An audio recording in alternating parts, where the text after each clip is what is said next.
नमस्कार दोस्तों, टीचिंग विषय में आप सभी का हार्दिक स्वागत है। उत्तर प्रदेश पुलिस सामान्य अध्ययन जीके और जीएस से संबंधित 17-18 फरवरी वाला पेपर है भैया, सिलेक्शन वाली क्लास है। तो वीडियो को बिल्कुल भी स्किप ना करें, क्वेश्चनों का लेवल देखें क्या है भाई। पहला क्वेश्चन आपकी स्क्रीन पर है। इनमें से किसे शाहजहां ने साहेब बुलंद इकबाल की पदवी दी थी? दारा सिको को, बी कहता है सूजा को, सी कहता है औरंगजेब को, डी कहता है मुराद को। तो भाई शाहजहां ने साहेब बुलंद इकबाल की पदवी किसे दी थी? तो इस क्वेश्चन का जो सही आंसर हो जाएगा वो हो जाएगा भाई दारा सिको को दी थी। ऑप्शन ए इस प्रश्न का करेक्ट आंसर है दारा सिको हो। आइए नेक्स्ट अगला क्वेश्चन देखते हैं। अगला क्वेश्चन है, रॉलेट एक्ट किस वायसराय के काल में पारित हुआ था? Option A Lord Hardinge second, option B Lord Reading, C कहता है लॉर्ड चेम्सफोर्ड, डी कहता है लॉर्ड मिंटो। तो रॉलेट एक्ट किसके शासनकाल में पारित हुआ था ये बताना है। ऑप्शन सी इस प्रश्न का सही आंसर है लॉर्ड चेम्सफोर्ड। नेक्स्ट अगला क्वेश्चन आपकी स्क्रीन पर है। भारतीय स्वतंत्रता अधिनियम 1947 प्रभावी हुआ था। ऑप्शन ए 4 जुलाई 1947 ईस्वी को, 10 जुलाई 1947 ईस्वी को, 18 जुलाई 1947 ईस्वी को, 14 अगस्त 1947 ईस्वी को। तो भारतीय स्वतंत्रता अधिनियम 1947 कब प्रभावी हुआ था? सी ऑप्शन इसका करेक्ट आंसर हो जाएगा 18 जुलाई 1947 को। नेक्स्ट अगला क्वेश्चन है, और अगला क्वेश्चन क्या कहता है, ब्रिटिश वस्तुओं के बहिष्कार को राष्ट्रीय नीति के रूप में अपनाया गया था। ऑप्शन ए 1899 ईस्वी में, ऑप्शन बी 1901 ईस्वी में, ऑप्शन सी 1903 ईस्वी में, ऑप्शन डी 1905 ईस्वी में। तो ब्रिटिश वस्तुओं के बहिष्कार को राष्ट्रीय नीति के रूप में कब अपनाया गया था? क्वेश्चन इसका सही आंसर ऑप्शन नंबर डी हो जाएगा 1905 ईस्वी में अपनाया गया था। नेक्स्ट अगला क्वेश्चन है, फूट डालो और राज्य करो की रणनीति अपनाई गई थी। ऑप्शन ए लॉर्ड कर्जन द्वारा, ऑप्शन बी लॉर्ड मिंटो द्वारा, ऑप्शन सी लॉर्ड डलहौजी द्वारा, ऑप्शन डी लॉर्ड बेलेजली द्वारा। तो फूट डालो और राज करो की नीति किसके द्वारा रणनीति अपनाई गई थी? ऑप्शन 20 प्रश्न का सही आंसर हो जाएगा लॉर्ड मिंटो द्वारा। यदि क्वेश्चनों का लेवल अच्छा लग रहा हो, क्वेश्चन अच्छे लग रहे हो, तो वीडियो को भी ज्यादा से ज्यादा शेयर करें और लाइक करें। चैनल पर नहीं तो चैनल को सब्सक्राइब करें। गदर पार्टी का मुख्यालय था। ऑप्शन ए सैन फ्रांसिस्को में, ऑप्शन बी न्यूयॉर्क में, ऑप्शन सी मद्रास में, ऑप्शन डी कलकत्ता में। तो गदर पार्टी का मुख्यालय कहां था? क्वेश्चन आंसर इसका सही ऑप्शन नंबर ए हो जाएगा सैन फ्रांसिस्को में। आइए नेक्स्ट अगला क्वेश्चन आपकी स्क्रीन पर है। इनमें से कौन उग्र राष्ट्रवाद के उल्लेखनीय नेताओं में से नहीं था? गोपाल कृष्ण गोखले, बिपिन चंद्र पाल, ऑप्शन सी लोकमान्य तिलक, और डी कहता है लाला लाजपत राय। तो कौन नहीं थे? ऑप्शन ए इस प्रश्न का करेक्ट आंसर हो जाएगा गोपाल कृष्ण गोखले। नेक्स्ट अगला क्वेश्चन है, इनमें से किसे द ग्रैंड ओल्ड मैन के नाम से जाना जाता है? ऑप्शन ए खान अब्दुल गफ्फार खां को, option B W C Banerjee को, ऑप्शन सी दादा भाई नेहरू को, ऑप्शन डी मोतीलाल नेहरू को। तो द ग्रैंड ओल्ड मैन के नाम से किसे जाना जाता है? इस क्वेश्चन का जो सही आंसर हो जाएगा ऑप्शन नंबर सी हो जाएगा दादा भाई नौरोजी को जाना जाता है। नेक्स्ट अगला है, इनमें से कौन भारतीय संविधान सभा का अध्यक्ष था? Option A doctor Rajendra Prasad, option B Pandit Jawaharlal Nehru, option C Sardar Vallabhbhai Patel, option D Bhimrao Ambedkar. तो संविधान सभा के जो अध्यक्ष थे वो कौन थे भैया, ये आपको बताना है। हो जाएंगे डॉक्टर राजेंद्र प्रसाद। 9 दिसंबर 1946 ईस्वी की बात है, उस संविधान की प्रथम बैठक हुई थी, उसकी अध्यक्षता किसने की थी? तो डॉक्टर राजेंद्र प्रसाद ने की थी। और अस्थायी अध्यक्ष की बात करें तो डॉक्टर सच्चिदानंद सिन्हा ने की थी। नेक्स्ट अगला क्वेश्चन है, स्वतंत्रता का नवगृहित तिरंगा पहली बार कब लहराया गया? ऑप्शन ए 31 दिसंबर 1928 को, ऑप्शन बी 31 दिसंबर 1929 को, ऑप्शन सी 31 दिसंबर 1930 को, ऑप्शन डी 31 दिसंबर 1931 को। तो स्वतंत्रता का नवगृहित तिरंगा पहली बार कब लहराया गया? तो इसका जो सही आंसर हो जाएगा ऑप्शन नंबर बी हो जाएगा 31 दिसंबर 1929 ईस्वी को। नेक्स्ट अगला क्वेश्चन है, भूदान आंदोलन का प्रारंभ सर्वप्रथम किस राज्य में हुआ था? ऑप्शन ए आंध्र प्रदेश में, ऑप्शन बी कर्नाटक में, ऑप्शन सी तमिलनाडु में, ऑप्शन डी उत्तर प्रदेश में। तो भूदान आंदोलन की अगर बात की जाए तो हो जाएंगे भाई आंध्र प्रदेश। ऑप्शन ए इस प्रश्न का करेक्ट आंसर है आंध्र प्रदेश। और भूदान आंदोलन से संबंधित कौन थे? तो वे थे आचार्य विनोबा भावे। नेक्स्ट अगला क्वेश्चन आपकी स्क्रीन पर है, शुष्कता दर्शा शुष्कता दशा संदर्भित है निम्न ताप से, ऑप्शन बी निम्न आर्द्रता से, ऑप्शन सी उच्च बाष्पन से, ऑप्शन डी अति उच्च ताप से तो शुष्कता दशा किससे संबंधित है?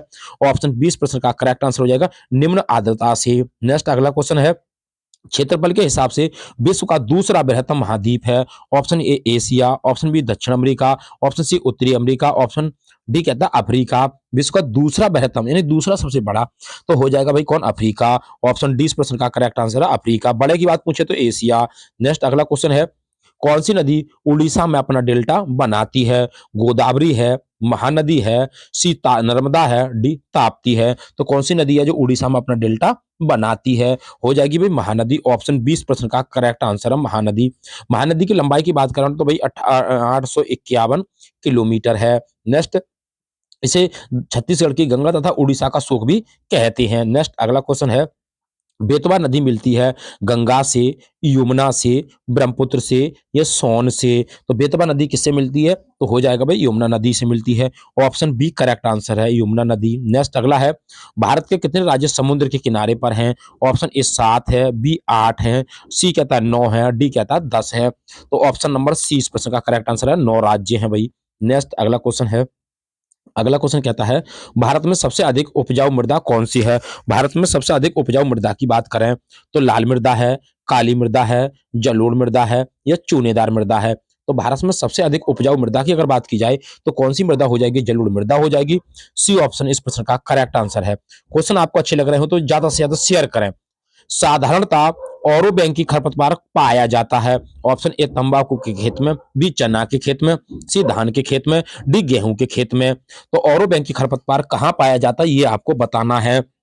तो ये तंबाकू के खेत में पाया जाता है। ऑप्शन ए इस प्रश्न का करेक्ट आंसर है। नेक्स्ट अगला क्वेश्चन है, सबसे अधिक प्रोटीन पाई जाती है? तो भाई सबसे अधिक प्रोटीन किसमें पाई जाती है ये आपको बताना है। उड़द के यानी कि उड़द के दाने में, अरहर के दाने में, मटर के दाने में, सोयाबीन के दाने में। तो सबसे अधिक प्रोटीन पाई जाती है सोयाबीन के दाने में। ऑप्शन डी इस प्रश्न का करेक्ट आंसर है सोयाबीन। नेक्स्ट अगला क्वेश्चन है, बासमती चावल की रोपाई हेतु उपयुक्त बीज दर है? ऑप्शन ए 45 से 50 किलोग्राम प्रति हेक्टेयर, बी कहता है 20 से 30 किलोग्राम प्रति हेक्टेयर, सी कहता है 15 से 20 किलोग्राम हेक्टेयर, डी कहता है 5 से 10 किलोग्राम हेक्टेयर। बासमती चावल की रोपाई की बात कर रहा है भैया। तो बासमती की अगर बात की जाए तो हो जाएगा 15 से 20 किलोग्राम हेक्टेयर की बात कर रहा है। ऑप्शन सी इस प्रश्न का करेक्ट आंसर है, सी ऑप्शन वाला। नेक्स्ट अगला क्वेश्चन है, मुद्रा के अवमूल्यन का परिणाम है? ऑप्शन ए देश में आयातों एवं निर्यातों को बढ़ना, देश में आयातों एवं निर्यातों का घटना, सी कहता है देश में निर्यातों का बढ़ना और आयातों का घटना, डी कहता है देश में आयातों का बढ़ना और निर्यातों का घटना। तो मुद्रा अवमूल्यन का परिणाम क्या होता है? ये होता है देश में निर्यातों का बढ़ना और आयातों का घटना। ऑप्शन सी इस प्रश्न का सही आंसर है। नेक्स्ट अगला क्वेश्चन है, ह्यूमस उदाहरण है? ऑप्शन ए मृदा संरचना का, बी कहता है क्रिस्टेलॉइड का, सी कहता है जैविक कोलाइड का, डी कहता है उपयुक्त में से कोई नहीं। तो ह्यूमस किसका उदाहरण है भैया? तो हो जाएगा जैविक कोलाइड का है। ऑप्शन सी इस प्रश्न का सही आंसर है जैविक कोलाइड। नेक्स्ट अगला क्वेश्चन है, निम्नलिखित में से कौन सा राज्य इलायची के उत्पादन के लिए पहचान नहीं रखता है? ऑप्शन ए केरल है, बी कहता है कर्नाटक है, सी कहता है तमिलनाडु है, डी कहता है उड़ीसा है। तो इलायची के उत्पादन की अगर बात की जाए तो हो जाएगा भाई उड़ीसा। ऑप्शन नहीं रखता है तो उड़ीसा नहीं रखता है भाई। अगर बात करें राज्य इलायची की तो कर्नाटक में होता है, केरल में होता है, तमिलनाडु में, उड़ीसा में नहीं भाई। नेक्स्ट अगला है, मुंबई की मीठी नदी निम्नलिखित में से किस झील से निकलती है? ऑप्शन ए तुलसी झील से, बी कहता है बिहार झील से, और सी कहता है पोवई झील से, डी कहता है उपयुक्त में से कोई नहीं। तो मुंबई की मीठी नदी किससे निकलती है ये आपको बताना है। हो जाएगा बिहार झील, बी ऑप्शन इसका सही आंसर है बिहार झील। नेक्स्ट अगला है, भारत में कोयले का सर्वाधिक उत्पादन किस राज्य में होता है? पश्चिम बंगाल में, उड़ीसा में है, सी कहता है आंध्र प्रदेश में, डी कहता है मध्य प्रदेश में। भारत में कोयले का, और कोयले की बात किया तो उड़ीसा हो जाएगा, बी ऑप्शन इसका सही आंसर है उड़ीसा। नेक्स्ट अगला है, हजीरा बीजापुर जगदीशपुर एचबीजे गैस पाइपलाइन निम्नलिखित में से किस प्राधिकरण द्वारा निर्मित की गई है? Option A gas authority of India limited, B कहता है ऑयल इंडिया लिमिटेड, सी कहता है इंडियन ऑयल कंपनी, डी कहता है हिंदुस्तान पेट्रोलियम कॉर्पोरेशन लिमिटेड। तो हजीरा बीजापुर जगदीशपुर गैस पाइपलाइन निम्नलिखित में से किस प्राधिकरण द्वारा निर्मित है?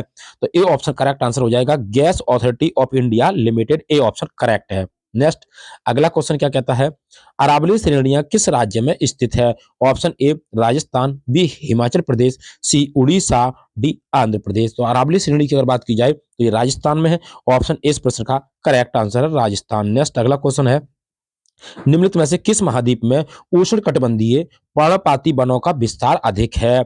Africa, B Asia, C Australia, D दक्षिणी अमेरिका।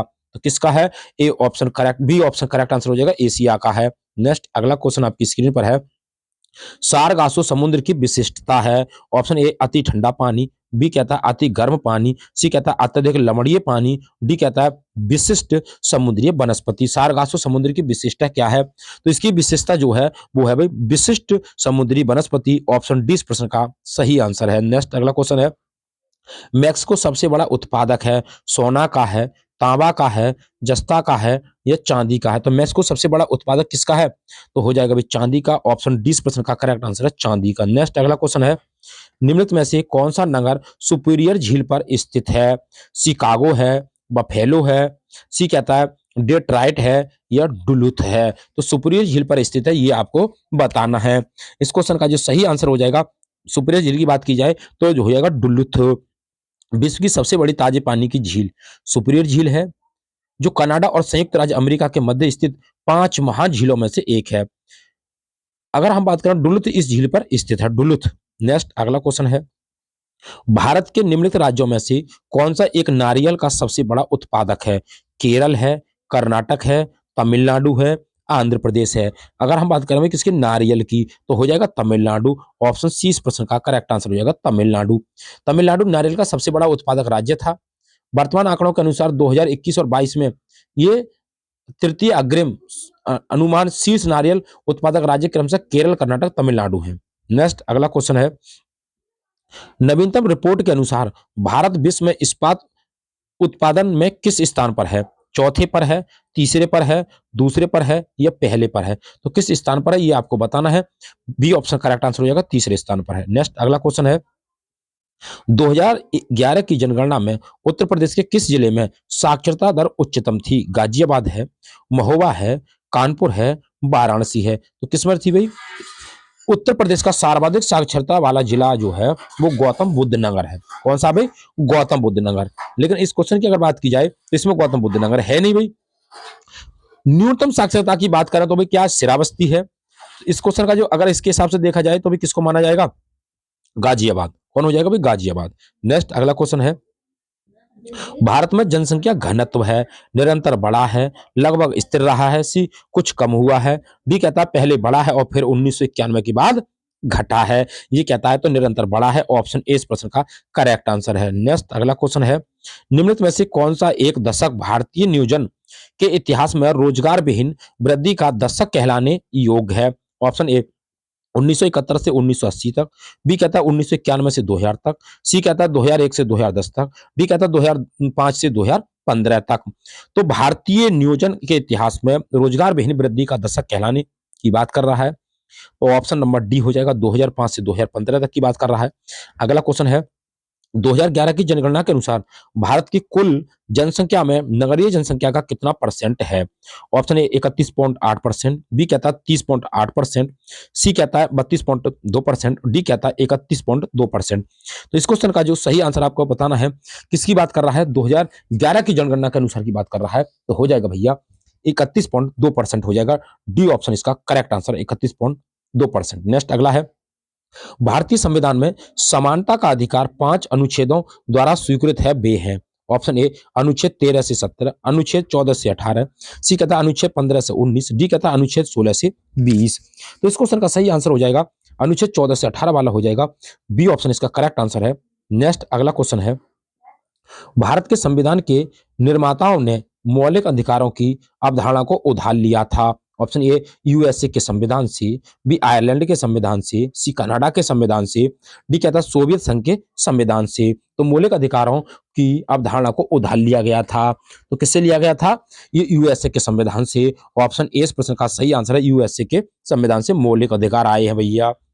निम्नलिखित में से कौन सा एक राज्य का नीति निर्देशक सिद्धांत संविधान के बाद में जोड़ा गया है? ऑप्शन ए ग्राम पंचायतों का संगठन, बी कहता है गोवध निषेध, सी कहता है मुफ्त कानूनी सलाह, डी कहता है समान नागरिकता नागरिक संहिता। इस क्वेश्चन का सही आंसर जो हो जाएगा वो हो जाएगा ऑप्शन नंबर सी, मुफ्त कानूनी सलाह। Option number C correct answer है। नेक्स्ट अगला क्वेश्चन है, किनके बीच संबंधों की पुनरीक्षा के लिए सरकारिया आयोग का गठन किया गया था? ऑप्शन ए प्रधानमंत्री और राष्ट्रपति, बी कहता है विधायिका और कार्यपालिका, सी कहता है कार्यपालिका और न्यायपालिका, डी कहता है केंद्र और राज्य। तो इस क्वेश्चन का जो सही आंसर हो जाएगा वो हो जाएगा किसकी बात कर रहा है? किनके बीच, यानी कि किनके बीच की बात कर रहा है भैया। तो इस क्वेश्चन का सही आंसर हो जाएगा केंद्र और राज्य के बीच। Option number D correct answer है। नेक्स्ट अगला क्वेश्चन है, भारत के संविधान के किस भाग में संघ राज्य संबंधों का उल्लेख किया गया है? ऑप्शन ए भाग 10 में, ऑप्शन बी कहता है भाग 11 में, सी कहता है भाग 14 में, डी कहता है भाग 15 में।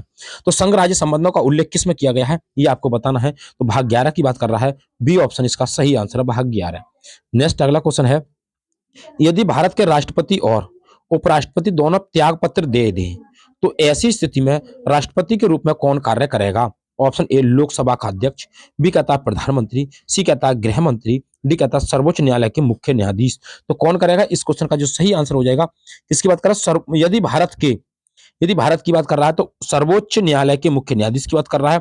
ऑप्शन डी इस प्रश्न का सही आंसर है। नेक्स्ट अगला क्वेश्चन है, भारत में न्यायिक सक्रियता संबंधित है। ऑप्शन ए प्रतिबद्ध न्यायपालिका से, बी कहता है जनहित याचिका से, सी कहता है न्यायिक पुनर्वलोकन से, डी कहता है न्यायिक स्वतंत्रता से। तो भारत में न्यायिक सक्रियता किससे संबंधित है ये आपको बताना है।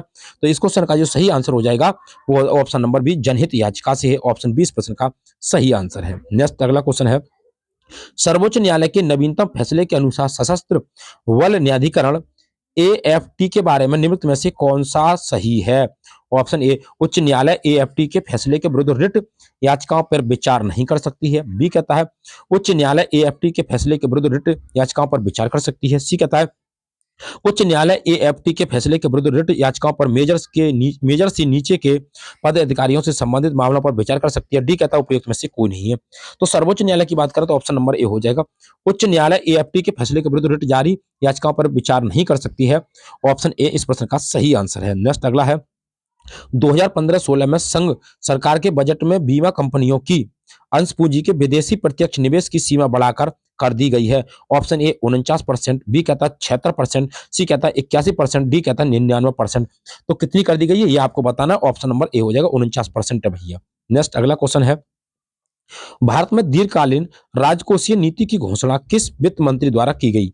Option A BP Singh, B कहता है पीवी चिदम्बरम, सी कहता है डॉक्टर मनमोहन सिंह, डी कहता है यशवंत सिन्हा। तो किसके द्वारा की गई थी? इस क्वेश्चन का सही आंसर हो जाएगा बीपी सिंह द्वारा।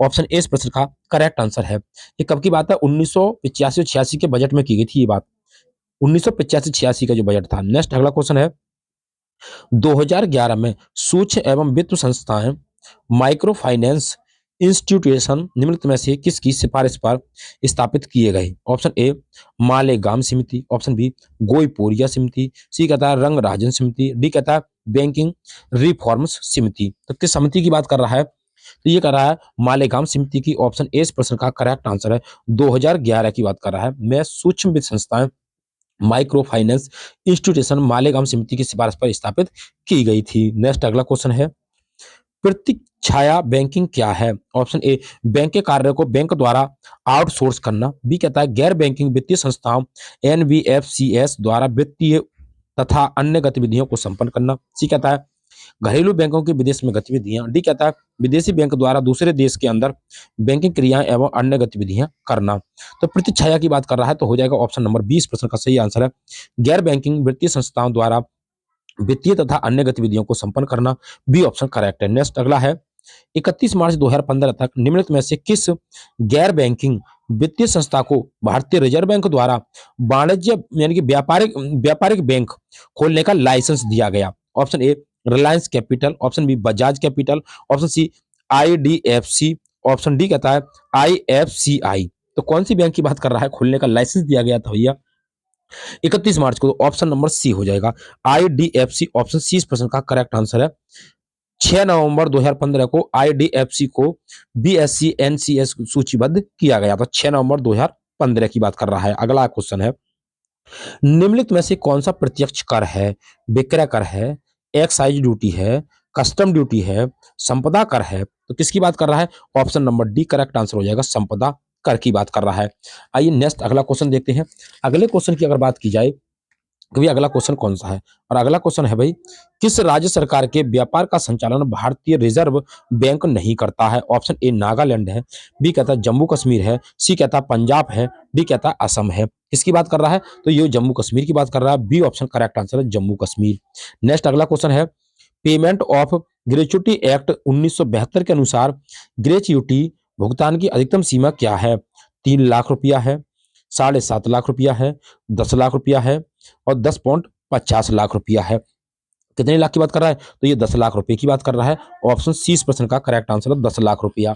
नेक्स्ट अगला क्वेश्चन है, पेन के प्रारंभ में 5 अंग्रेजी के अक्षर होते हैं, जैसे ए, AFZP के 7990 के, इसमें पी दर्शाता है। पेन के प्रारंभ में जो होता है तो इसमें पी का मतलब क्या होता है? व्यक्तिगत होता है, फर्म होता है, अविभाजित हिंदू परिवार है, या व्यक्तियों का समूह है। तो ये पेन किसको दर्शाता है भाई, ये आपको बताना है। तो ये होता है व्यक्तिगत होता है। ऑप्शन ए इस प्रश्न का करेक्ट आंसर है, व्यक्तिगत।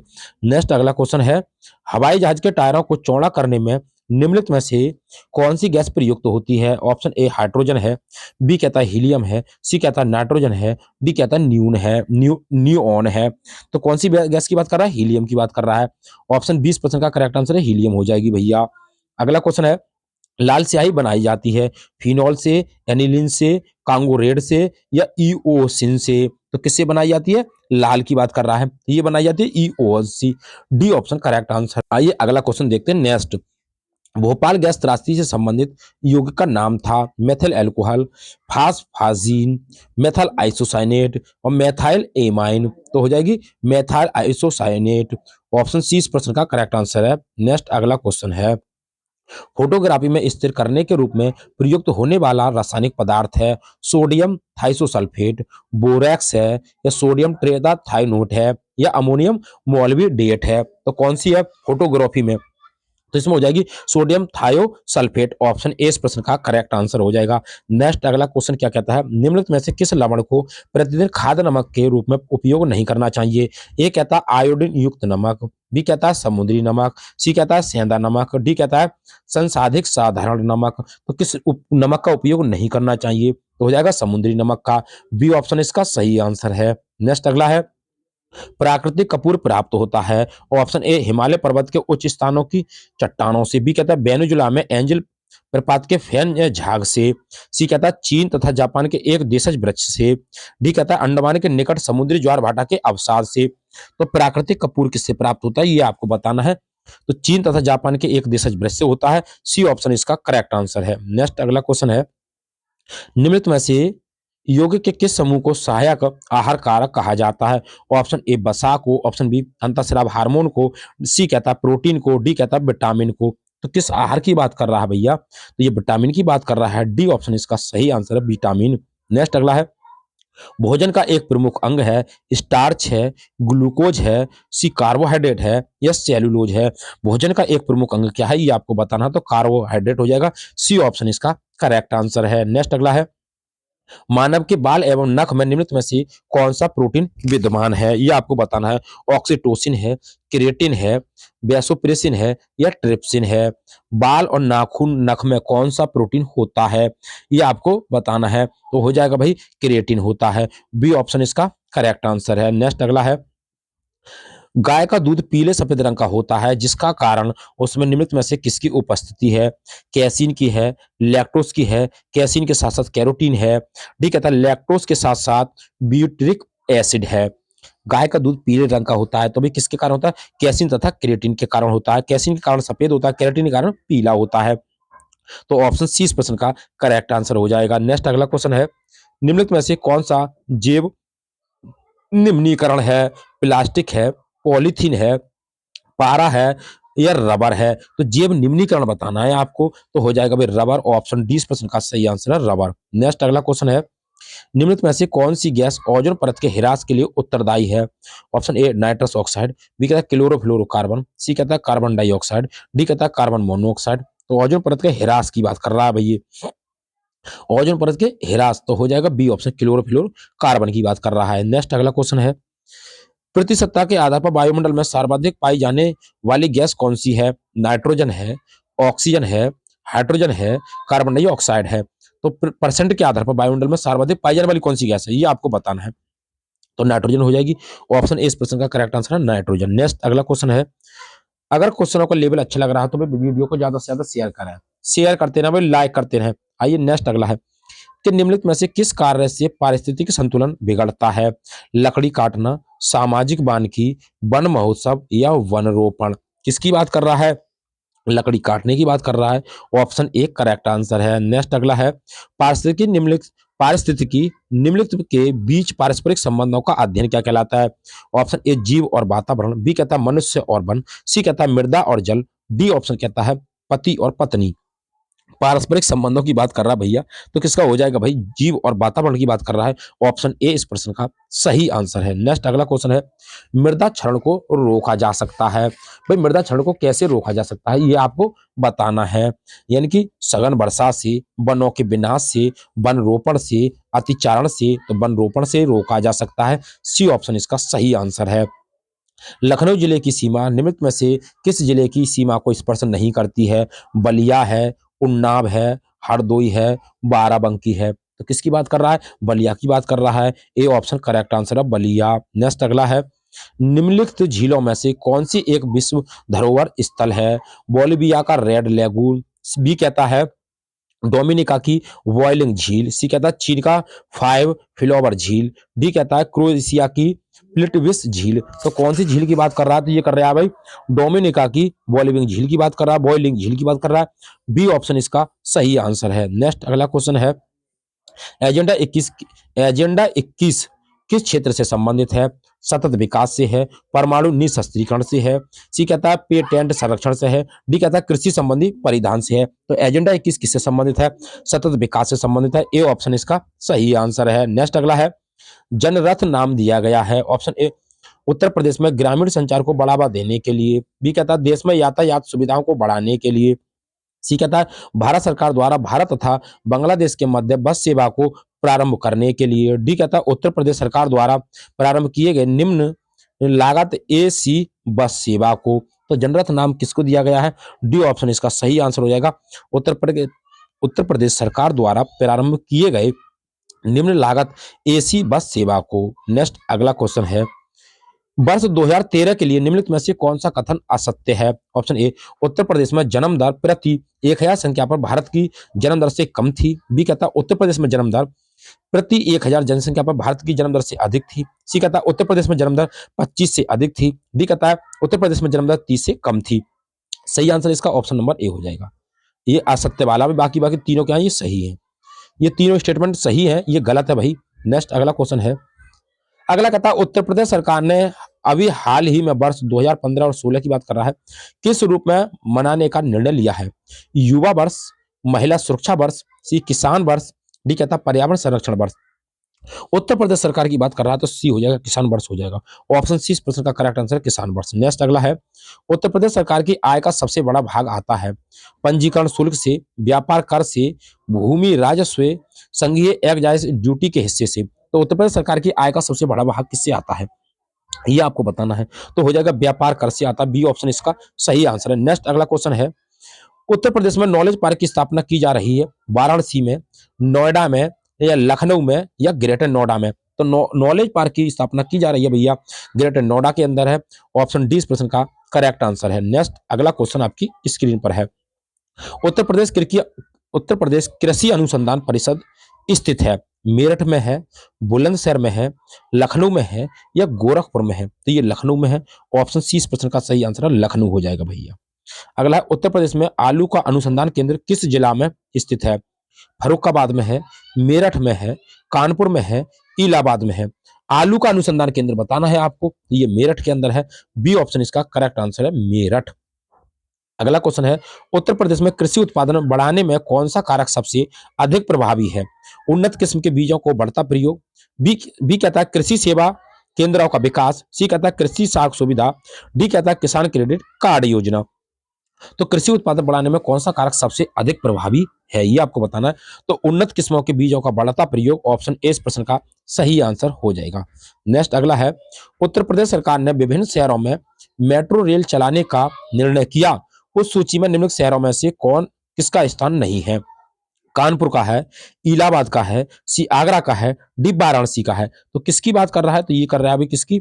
उत्तर प्रदेश सरकार की आय का सबसे बड़ा भाग है। नहीं, उत्तर प्रदेश में ये बात कर रहा है किसकी? तो इस क्वेश्चन का जो सही आंसर हो जाएगा वो हो जाएगा इलाहाबाद। ऑप्शन 20% का करेक्ट आंसर इलाहाबाद हो जाएगा भैया।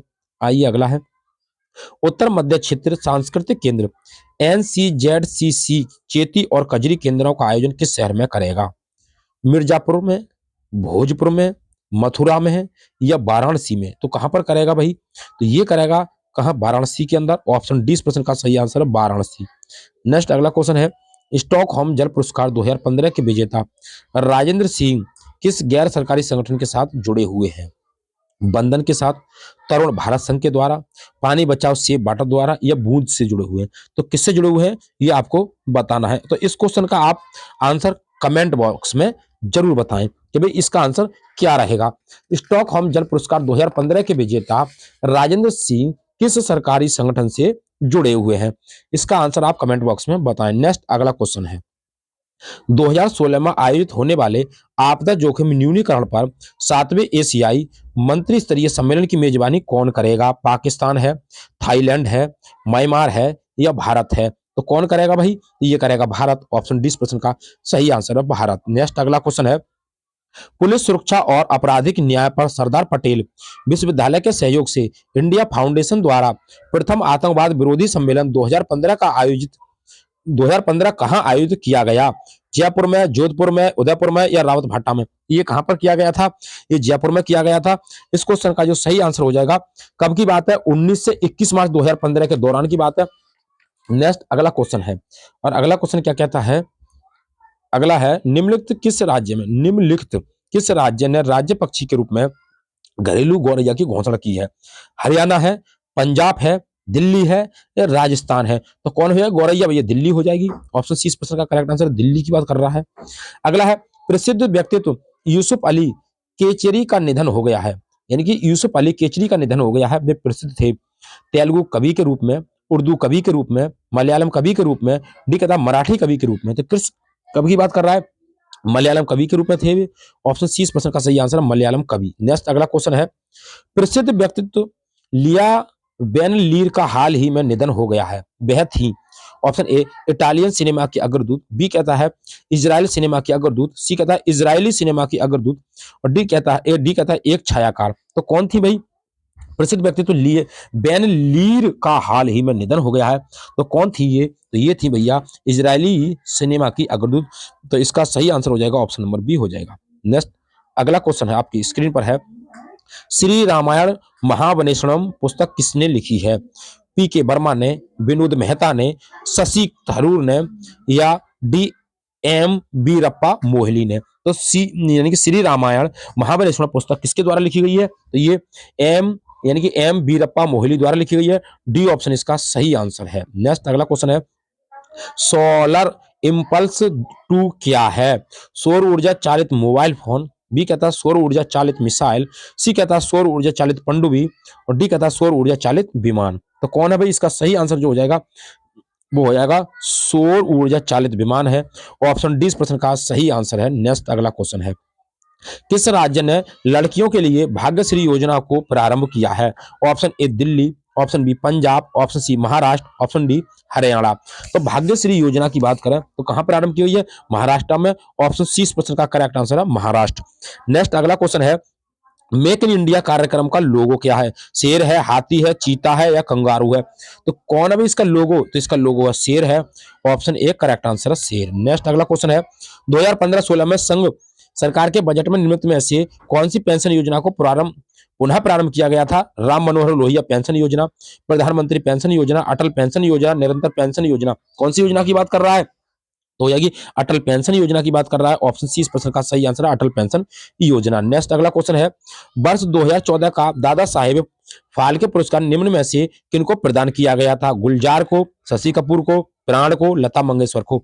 तो किसको प्रदान किया गया था? तो इस क्वेश्चन का सही आंसर है शशि कपूर को। ऑप्शन 20 प्रश्न का सही आंसर है शशि कपूर। नेक्स्ट अगला क्वेश्चन है, प्रधानमंत्री जनधन योजना के लिए निम्नलिखित में से क्या कथन सत्य है? दुर्घटना बीमा है, जीवन बीमा है? तो ये बताना भी आपको सही कथन है, इसका सही आंसर हो जाएगा ये पहला वाला, इसका सही कथन हो जाएगा। नेक्स्ट अगला 1 लाख रुपए यानी कि 30,000 रुपए जीवन बीमा। नेक्स्ट अगला क्वेश्चन है, महात्मा गांधी की ऐतिहासिक प्रतिमा का अनावरण किस देश की संसद चौक पार्लियामेंट स्क्वायर में किया गया? जापान में, यूएसए में, ब्रिटेन में या फ्रांस में? तो किसकी बात कर रहा है? महात्मा गांधी की बात हो रही है, तो ये ब्रिटेन की संसद है। ऑप्शन सी इस प्रश्न का करेक्ट आंसर है ब्रिटेन। नेक्स्ट अगला क्वेश्चन है, टाइम्स की विश्व प्रतिष्ठित रैंकिंग 2015 में कौन सा विश्वविद्यालय शीर्ष पर रहा? कैम्ब्रिज विश्वविद्यालय, ऑक्सफोर्ड विश्वविद्यालय या हार्वर्ड विश्वविद्यालय या स्टैनफोर्ड विश्वविद्यालय? कौन से विश्वविद्यालय की बात कर रहा है? तो इस क्वेश्चन का जो सही आंसर हो जाएगा वो हो जाएगा भाई हार्वर्ड विश्वविद्यालय की बात कर रहा है। ऑप्शन सी इस प्रश्न का सही आंसर है। नेक्स्ट अगला है, नैना नाम नैना नाम से नया शहर निम्नलिखित हवाई अड्डे में से किसके पास स्थापित किया जाएगा? ऑप्शन ए इंदिरा गांधी अंतर्राष्ट्रीय हवाई अड्डा नई दिल्ली, ऑप्शन बी राजीव गांधी अंतर्राष्ट्रीय हवाई अड्डा हैदराबाद, सी कहता है नवी मुंबई अंतर्राष्ट्रीय हवाई अड्डा मुंबई, डी कहता है उपयुक्त में से कोई नहीं। तो कौन सी की बात कर रहा है? नैना की बात कर रहा है, तो ये ऑप्शन नंबर सी हो जाएगा, नवी मुंबई अंतर्राष्ट्रीय हवाई अड्डा मुंबई हो जाएगा भैया। अगला है, गार्जियन समाचार पत्र के एडिटर इन चीफ के रूप में इनमें से किसे नियुक्त किया गया है? ऑप्शन ए चोरिल कोल को, ऑप्शन बी कैथरीन बाइनर को, ऑप्शन सी जोया बिन्सेट को, ऑप्शन डी कहता है सामंथा राइस को। तो किसको किया गया? गार्जियन समाचार पत्र के एडिटर इन चीफ के रूप में, तो हो जाएंगे भाई कैथरीन बाइनर को। ऑप्शन 20 प्रश्न का सही आंसर है कैथरीन बाइनर। अगला है, केंद्र सरकार का मिशन इंद्रधनुष योजना जो है वो किससे संबंधित है? दलहन उत्पादन से, 7 टीका निवारणीय रोगों के खिलाफ बच्चों का टीकाकरण से, कौशल विकास से, पर्यटन संवर्धन से? तो किससे संबंधित है? 7 टीका निवारणीय रोगों के बच्चों का इलाज टीकाकरण से संबंधित है भैया। अगला है, प्रतिष्ठित टाइलर पुरस्कार किस क्षेत्र में प्रदान किया जाता है? नाटक में, महिलाओं का अधिकार, बच्चों का अधिकार, पर्यावरण की सुरक्षा? यह टाइलर पुरस्कार की बात कर रहा है भैया, तो हो जाएगा पर्यावरण सुरक्षा की बात कर रहा है, डी ऑप्शन इसका सही आंसर है। अगला क्वेश्चन है, सर्वोच्च न्यायालय के हॉल के निर्णय फैसले के अनुसार आईटी अधिनियम की धारा 66(1) किसका उल्लंघन करती है? अनुच्छेद 20 का, अनुच्छेद 19 फर्स्ट का, अनुच्छेद 14 का, अनुच्छेद 25 का? तो कौन से अनुच्छेद का उल्लंघन करती है?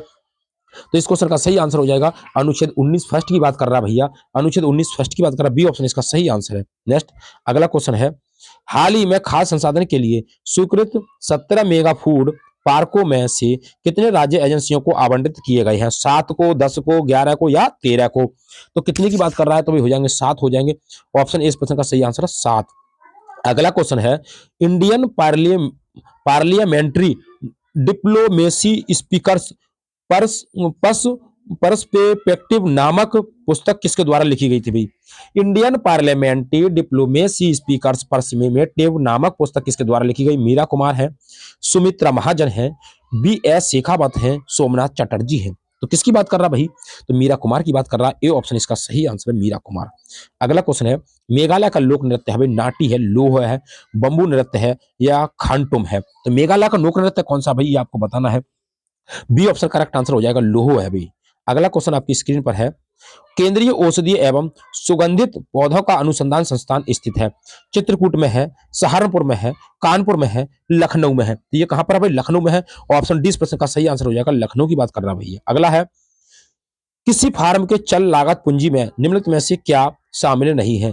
बीज है, उर्वरक है, सिंचाई जल है, भूमि राजस्व है? तो किसी फार्म में के चल लागत पूंजी में निम्नलिखित में से क्या शामिल नहीं है? तो भाई भू राजस्व नहीं होता भैया, बीज होता है, उर्वरक होता है, सिंचाई जल है, लेकिन भू राजस्व नहीं होता, डी ऑप्शन इसका करेक्ट आंसर हो जाएगा। अगला क्वेश्चन आपकी स्क्रीन पर है, भारत में किसने आमदनी पर कर की शुरुआत की थी? सर चार्ल्स वुड ने, ऑप्शन बी लॉर्ड मेकहिल ने, सी कहता है जेम्स विल्सन ने, डी कहता है विलियम जोन्स ने? तो भारत में किसने आमदनी पर कर की शुरुआत की थी? तो हो जाएगा जेम्स विल्सन हो जाएगा, सी ऑप्शन इसका करेक्ट आंसर है जेम्स विल्सन। अगला क्वेश्चन है, लखनऊ बॉय पुस्तक किसके द्वारा लिखी गई है? कुलदीप नायर द्वारा, मुजफ्फर अली द्वारा, सी विनोद मेहता द्वारा, डी कहता है नूरुल हसन द्वारा? तो लखनऊ बॉय पुस्तक किसके द्वारा लिखी गई है? सी ऑप्शन का करेक्ट आंसर हो जाएगा विनोद मेहता द्वारा लिखी गई है भैया।